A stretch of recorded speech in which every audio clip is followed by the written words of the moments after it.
Hi guys, welcome to the new mini series of videos I'll be doing covering a lot of how-tos. Today I'll be covering glass sealants. To start with, you should wash the car as normal. Then you can go in with your glass polish. This will help lift away more of the embedded dirt.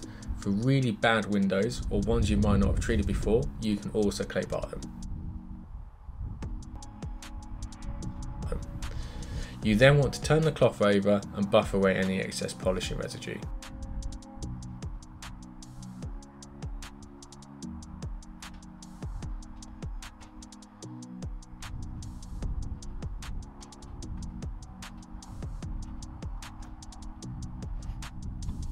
The next thing you need to do is apply a glass cleaner in a cross-hatch pattern to prepare the surface ready for your sealant.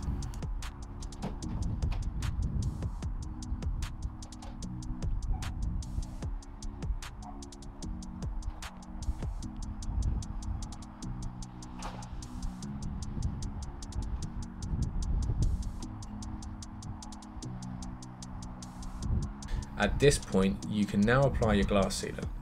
I find it easiest to use a soft microfiber applicator pad. It has quite a lot of give in the pad, and for me it works the best. You want to apply in a cross-hatch motion to ensure the best coverage. Most sealants tend to follow the same application process, but it might be worth checking these prior to application. Most of the time it's after 5 to 10 minutes, also depending on humidity, weather, sunlight, or when you see the sealant rainbow. At this stage you can now buff off the sealant. For me, I find spraying a small amount of glass cleaner into a microfiber cloth helps lift away the excess residue and leave a smear-free finish.